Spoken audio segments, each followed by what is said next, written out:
Welcome to 7 news Telugu బులెటిన్ల ముందుగా headlines. పాలకొల్లులో 224 మంది అంగన్వాడీ కార్యకర్తలకు 5G సెల్ ఫోన్లు అందజేసిన మంత్రి నిమ్మల రామానాయుడు.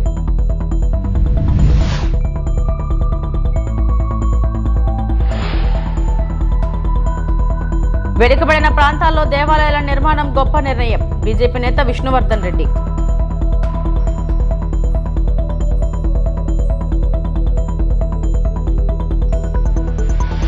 అటల్ బిహారీ వాజ్పేయి స్ఫూర్తితోనే నరేంద్ర మోడీ ప్రధాని అయ్యారు. మంత్రి సత్యకుమార్ యాదవ్.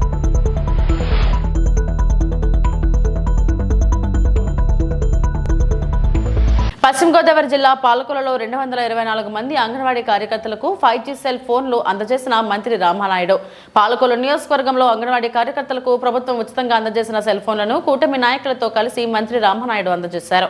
ఈ సందర్భంగా మంత్రి రామానాయుడు మాట్లాడుతూ సేవల వేగం, పారదర్శకత కోసం స్మార్ట్ టెక్నాలజీని అంగన్వాడీ వ్యవస్థలో ప్రవేశపెట్టిన కూటమి ప్రభుత్వం రాష్ట్ర వ్యాప్తంగా 58,204 అంగన్వాడీ కార్యకర్తలకు సెల్ ఫోన్ల పంపిణీకి 75 కోట్లు వెచ్చించిందని చంద్రబాబు నాయుడు ముఖ్యమంత్రిగా ఉన్న కాలంలోనే అంగన్వాడీ సిబ్బందికి వేతనాల పెంపుకు సహకారాలు అందించిందని, గతంతో పోలిస్తే అంగన్వాడీ కార్యకర్తల గౌరవం, ఆర్థిక భద్రత పెరిగిందని, రాష్ట్రంలో 5,000 మినీ అంగన్వాడీ కేంద్రాలను ప్రధాన అంగన్వాడీ కేంద్రాల స్థాయికి అప్గ్రేడ్ చేసిన ప్రభుత్వం ఉందంటే అది కూటమి ప్రభుత్వానికి సాధ్యమని, అంగన్వాడీ కేంద్రాల్లో మౌలిక వసతులు, భవనాల త్రాగునీరు, మరుగుదొడ్లు మెరుగుపరచడంపై ప్రత్యేక దృష్టి సారించిందని, అంగన్వాడీ కార్యకర్తలపై పనిభారం తగ్గించేందుకు యాప్ల సంఖ్యను తగ్గించాలనే ప్రతిపాదనతో కేంద్ర ప్రభుత్వాన్ని చంద్రబాబు కోరారని, పిల్లల పోషణ, తల్లుల ఆరోగ్య పర్యవేక్షణ మరింత సమర్థవంతంగా జరిగేందుకు డిజిటల్ వ్యవస్థ వినియోగంలోకి తెచ్చిందని, అంగన్వాడీలు ప్రభుత్వానికి కీలక భుజాలని, వారి సమస్యల పరిష్కారానికి ప్రభుత్వం కట్టుబడి ఉందని మంత్రి నిమ్మల రామానాయుడు అన్నారు.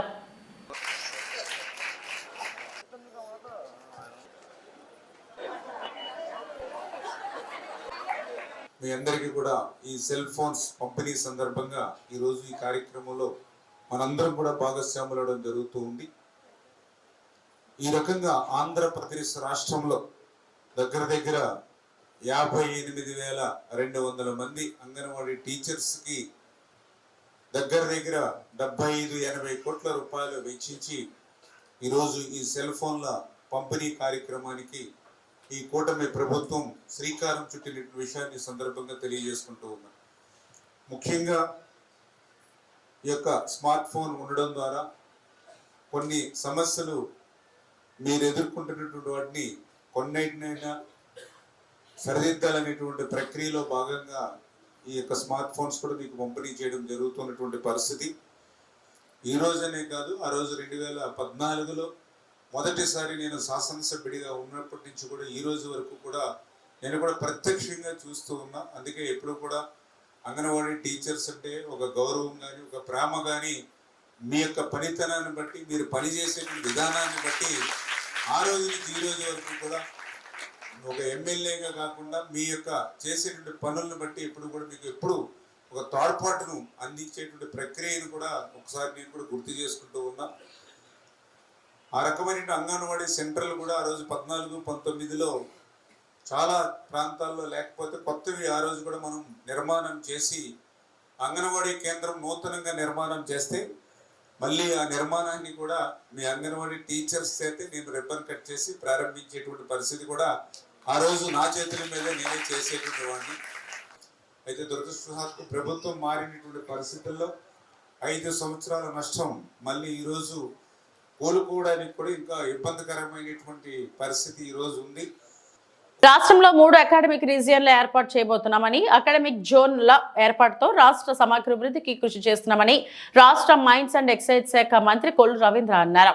మచిలీపట్నం టీడీపీ కార్యాలయంలో ప్రజా దర్బార్ నిర్వహించిన మంత్రి రవీంద్ర ప్రజల నుండి అర్జీలు స్వీకరించి పరిష్కార చర్యలకు అధికారులను ఆదేశించారు. మంత్రి రవీంద్ర ఎకనామిక్ జోన్స్ కూడా ఇప్పుడు ఏర్పాటు చేసేదాని కోసం 3 ప్రాంతాలని, అటు ఉత్తరాంధ్రకు సంబంధించి శ్రీకాకుళం నుంచి ఈస్ట్ గోదావరి వరకు విశాఖ ఎకనామిక్ జోన్ రీజియన్ కింద పెడతారు.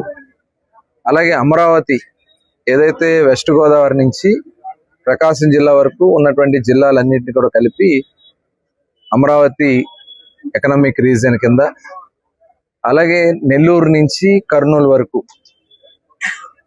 అదంతా కూడా తిరుపతి ఎకనామిక్ జోన్ కింద ఎకనామిక్ రీజియన్ కింద దాన్ని 3 ప్రాంతాలని కూడా ఐడెంటిఫై చేసుకుని దానికి కొంతమంది టీంని అలాట్ చేస్తా ఉన్నారు. దాని ద్వారా ఎకనామిక్గా ఆ రీజియన్ ఎలా డెవలప్ చేయాలి, అక్కడ ఉన్నటువంటి వనరులు ఏంటి, సపోజ్ తీర ప్రాంతం ఉంది, పోర్ట్లు ఎన్ని ఉన్నాయి, ఆ పోర్ట్ని లాజిస్టిక్గా ఎలా కనెక్టివిటీ చేయాలి, రోడ్ కనెక్టివిటీస్ ఎలా చేయాలి, పరిశ్రమలు ఏ రకమైనటువంటి పరిశ్రమలు ఆ ప్రాంతాల్లో ఏర్పాటు చేయాలి, వచ్చిన ఇన్వెస్ట్మెంట్ని ఎలా మనం అక్కడ సద్వినియోగం చేసుకోవాలి, దాంతోపాటు అభివృద్ధితో పాటు అక్కడ హౌసింగ్ కానీ ఇలాంటివన్నీ కూడా మొత్తం ఒక ఎకనామికల్ గా డెవలప్ చేయడానికి గవర్నమెంట్ ఆఫ్ ఇండియా చేస్తున్నటువంటి స్కీమ్స్ కానీ రాష్ట్ర ప్రభుత్వం నుంచి కానీ ఇన్వెస్ట్మెంట్స్ వల్ల కానీ ఇవన్నీ కూడా ఒక ప్లానింగ్ తో గౌరవ ముఖ్యమంత్రి గారు ముందుకు తీసుకెళ్లడానికి ప్రణాళిక తయారు చేసుకోవడం జరుగుతుంది. మొన్ననే విశాఖపట్నంలో రివ్యూ పెట్టడం జరిగింది, మేము కూడా ఆ కార్యక్రమంలో పాల్గొనడం జరిగింది. త్వరలోనే మన అమరావతి రీజియన్ అలాగే తిరుపతి రీజియన్ కూడా త్వరలోనే సమావేశాలు ఏర్పాటు చేసుకోవడం కూడా జరుగుతుంది. మరి దానిలో భాగంగా మనం చూసాం ఇన్వెస్ట్మెంట్ మీట్ లో మచిలీపట్నం నుంచి 2 టూరిజం ప్రాజెక్టులకి ముందుకు వచ్చారు. ఒకటి ఏదైతే మైరాజ్ అనే సంస్థ వచ్చారు, మరొక సంస్థ పాస్పోర్ట్ అని చెప్పి పోస్ట్ కార్డ్ అనే సంస్థ వాళ్ళు వచ్చారు ముందుకి. వాళ్ళు కూడా ల్యాండ్ ఐడెంటిఫై చేయమని చెప్పడం జరిగింది. త్వరలోనే రెవెన్యూ కలెక్టర్ గారితో అందరూ కూడా కూర్చుని ఆ సైట్ కూడా ఐడెంటిఫై చేసి ముందు వాళ్ళకి అలాట్ చేస్తే వాళ్ళు వర్క్ స్టార్ట్ చేసుకోవడం జరుగుతుంది. అట్లాగే షిప్పింగ్ కి సంబంధించి 4 కంపెనీలు వచ్చినాయి. ఒకటి Goa shipping company, Goa government వచ్చింది. అట్లాగే మరొకటి ప్రైవేట్ కంపెనీ గోవాదే వచ్చింది. ఢిల్లీ నుంచి ఒక కంపెనీ వచ్చారు, అబ్రాడ్ నుంచి కూడా బయట దేశాల నుంచి కూడా ఒక కంపెనీ, 4 కంపెనీలు వచ్చినాయి. దాని మీద త్వరలోనే ఒక మీటింగ్ పెట్టుకుని ఎవరైతే దీనికి ముందు రాగలరో వాళ్ళకి అలాట్ చేయడానికి నిర్ణయం తీసుకోవడం జరిగింది. అట్లాగే సాల్ట్ ఫ్యాక్టరీని కూడా త్వరలోనే నాటి ప్రధాని అటల్ బిహారీ వాజ్పేయిని స్ఫూర్తిగా తీసుకుని నేడు ప్రధానిగా మారిన వ్యక్తి నరేంద్ర మోడీ అన్నారు మంత్రి సత్యకుమార్ యాదవ్. అటల్ బిహారీ వాజ్పేయి వ్యక్తిత్వం, ఆలోచనలు, పాలనా శైలి నేటి ప్రధాని నరేంద్ర మోడీకి స్ఫూర్తిగా నిలిచాయన్నారు. నెల్లూరులో నిర్వహించిన అటల్ మోడీ సుప్రపాలన యాత్ర సభలో ఆయన మాట్లాడుతూ వాజ్పేయిని అత్యంత దగ్గరగా చూసిన వ్యక్తిగా ఆయన వ్యక్తిత్వాన్ని అర్థం చేసుకున్నానని అన్నారు. ప్రజల వేదనను తన కవిత్వం ద్వారా వ్యక్తపరిచిన నేత వాజ్పేయిని పార్లమెంట్లో ఆయన ప్రసంగాలు దేశమంతా ఆసక్తిగా వినేలా ఉండేవని గుర్తు చేశారు. ఎన్నో ప్రతికూల పరిస్థితులు ఎదురైనా 63 సంవత్సరాల పాటు ప్రతిపక్షంలోనే ఉన్నా నమ్మిన సిద్ధాంతాలను వదలకుండా బీజేపీలోనే కొనసాగాలని తెలిపారు. కేవలం 2 సీట్లు మాత్రమే గెలిచిన సందర్భంలో కూడా మనోస్థైర్యం కోల్పోకుండా ముందుకు సాగారని అన్నారు సత్యకుమార్. దగ్గరగా చూసే అవకాశం కలగడం నా అదృష్టంగా నేను భావిస్తుంటాను. ఆ వయసులోనే ఎలా వ్యవహార శైలి ఎలా ఉండాలి, ఇతరులతో ఎలా మెలగాలి అనే విషయాన్ని తెలుసుకోవడం జరిగింది. ఒక సాధారణ కుటుంబం నుంచి అసాధారణ స్థాయికి చేరిన నాయకుడు అటల్ బిహారీ వాజ్పేయి గారు 10 సార్లు పార్లమెంట్ సభ్యులుగా, 2 సార్లు రాజ్యసభ సభ్యులుగా 53-54 సంవత్సరాల పాటు పార్లమెంటేరియన్గా ఉన్నప్పటికీ 3 సార్లు ఈ దేశానికి ప్రధానమంత్రిగా పనిచేసినప్పటికీ ఒక్క అవినీతి ఆరోపణ లేకుండా అవినీతి మకలి అంటని ఒక నిష్కలంక చరిత్రుడు అటల్ బిహారీ వాజ్పేయి గారు. భారతీయ జనతా పార్టీ ఆవిర్భవించిన తర్వాత మొట్టమొదటి ఎన్నికల్లో కేవలం 2 సీట్లు మాత్రమే గెలవడం జరిగింది. ధైర్యం కోల్పోలే, మనోస్థైర్యం కోల్పోలే, అపజయాన్ని ఒప్పుకోలే. मैं हार नहीं मानूंगा, रार नहीं टानूंगा, काल का कपाल पे लिखता मिटता जाऊंगा, नया गीत मैं गाते जाऊंगा అంటాడు. నేను అపజయాన్ని ఒప్పుకోను. రాష్ట్రంలో వెనుకబడిన ప్రాంతాల్లో దేవాలయాలను నిర్మించాలన్న టీటీడీ నిర్ణయం గొప్పదని బీజేపీ నేత విష్ణువర్ధన్ రెడ్డి అన్నారు. వైకుంఠ ద్వార దర్శనాల్లో సాధారణ భక్తులకు అవకాశం కల్పించేలా ముందస్తు చర్యలు చేపట్టడం ఆహ్వానించదగ్గ విషయమన్నారు. తిరుమల శ్రీవారిని దర్శించుకున్న ఆయన ధూపదీప నైవేద్యాలకు నోచుకొని ఆలయాలపై టీటీడీ దృష్టి సారించాలని కోరారు. రాష్ట్రంలో ఉన్నటువంటి పలు వెనుకబడినటువంటి ప్రాంతాల్లో దేవాలయాల నిర్మాణానికి సంబంధించిన విషయంలో పెద్ద సంఖ్యలో నిర్మాణానికి ముందుకు రావడం ఇది గొప్ప ఆలోచన. తిరుమల తిరుపతి దేవస్థానం వైకుంఠ ఏకాదశికి సంబంధించి కూడా వినూతనంగా సాధారణమైనటువంటి భక్తులకు కూడా అవకాశం కల్పించే విధంగా ముందస్తు ఏర్పాట్లో భాగంగా అనేక వేల మందికి సాధారణ భక్తులకు టికెట్లు కల్పించడం అనేటువంటిది కూడా ఒక ముందడుగు. ఆంధ్రప్రదేశ్లో చాలా దేవాలయాలు ఏవైతే ద్వీప నైవేద్యానికి నోచుకున్నటువంటి ఆలయాలు ఏవైతే ఉన్నాయో వాటిని రేపు జరిగేటువంటి పాలక మండలిలో చర్చించి అవసరమైతే పాలక మండలి సబ్ కమిటీని ఒకటి ఏర్పాటు చేసి వాటికి నేరుగా తిరుమల తిరుపతి దేవస్థానం సహకరించాలని, హిందూ ధార్మిక ప్రచారానికి ఇది ఉపయోగపడుతుందని. కృష్ణా జిల్లా మచిలీపట్నం వంగవీటి మోహన్ రంగా విగ్రహావిష్కరణలో భాగంగా మచిలీపట్నం విచ్చేసిన వంగవీటి ఆశా కిరణ్ కు ఘన స్వాగతం లభించింది. మచిలీపట్నం చేరుకున్న ఆమె అంబేద్కర్ సర్కిల్ వద్ద డాక్టర్ బిఆర్ అంబేద్కర్ కు పూలమాలలు వేసి నివాళులు అర్పించారు. అనంతరం ర్యాలీగా వలందపాలెం రంగా విగ్రహావిష్కరణకు బయలుదేరారు. వలందపాలెంలో పునఃప్రతిష్ఠించిన వంగవీటి మోహన్ రంగా విగ్రహాన్ని ఆమె ఆవిష్కరించారు. అనంతరం గజమాల వేసి నివాళులు అర్పించారు. ఈ సందర్భంగా వంగవీటి ఆశా కిరణ్ మీడియాతో మాట్లాడుతూ మచిలీపట్నంలో తన తండ్రి అయిన రంగకు విడదీరాని బంధం ఉందని, ఈ ప్రాంతంలో ఆయనకు అనేక మంది మిత్రులు సన్నిహితులు ఉన్నారని అన్నారు. వంగవీటి మోహన్ రంగా ఆశయ సాధనకు నిరంతరం కృషి చేస్తానని రంగా కుమార్తె ఆశా కిరణ్ తెలిపారు. డిసెంబర్ 26న విశాఖలో జరిగే రంగనాడు జరిగిన తర్వాత రాష్ట్ర వ్యాప్తంగా వివిధ జిల్లాల్లో పర్యటిస్తారని తెలిపారు.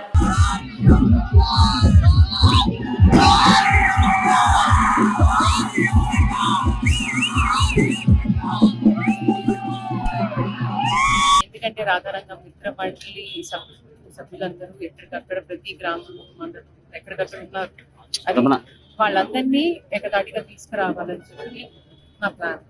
సో అందరికీ ఏంటంటే ఒక భరోసా ఇవ్వడానికి రంగనాడు అనేది కాన్సెప్ట్ ఇప్పుడు కాదండి. రంగా గారు అప్పట్లో కాపునాడు జైల్లో ఉన్నప్పుడు జైల్లో ఉన్నప్పుడు కాపునాడు పెట్టినప్పుడు ఒరిజినల్ ఐడియా రంగనాడు, ఆయన ప్రపోజ్ చేసిన ఐడియా రంగనాడు, కానీ బయటకు వచ్చేసరికి అది కాపునాడే. సో ఆ రంగనాడు అనే కళను నిజం ఇప్పుడే కాదు, నాకు ఈ సంవత్సరం ఒక్కొక్క చోటకి వెళ్ళి రంగనాడు చేయాలని జస్ట్ ఆరంభం మాత్రమే. ప్రతి చోట రంగనాడు చేయాలని చెప్పి ఈ ఆరంభాన్ని పెట్టకుండా వైజాగ్ లో పెట్టడానికి కారణం తూర్పు సైడ్. మేడం ఇంకోటి రాజకీయ రంగాలలో ఏమైనా రాజకీయ ప్రకటన చేసే అవకాశం ఏ పార్టీ? మా రాధారంగం మిత్రులకి ఏ రాజకీయ సంబంధం లేదండి. దాంట్లో అన్ని రాజకీయ పార్టీలు మీరు మేడం మీరేమైనా రాజకీయ రంగ ప్రవేశం చేసే ప్రకటన వెలువడే అవకాశం రాధారంగం మిత్ర పార్టీ కోసమే వచ్చింది. ఏ పార్టీ? నాకు ఏ పార్టీతో లేదు, నేను ఏ పార్టీతో అది నా ఒకటే ధ్యేయం. రాధారంగం మిత్ర పార్టీ సభ్యులందరినీ ఏకదాటిగా తీసుకొచ్చి అందరితో కలిసి పని చేయాలని చెప్పి అది అన్నట్టు ఫ్యూచర్ లో మా రాధారంగం మిత్ర పార్టీ ఎలాంటి డెసిషన్ తీసుకున్న పెద్దలు కమిటీ ఫామ్ చేస్తారు. అందరి డెసిషన్ బట్టి ఎలాంటి నిర్ణయాలు తీసుకోవాలనేది అది ఫ్యూచర్ అన్నమాట.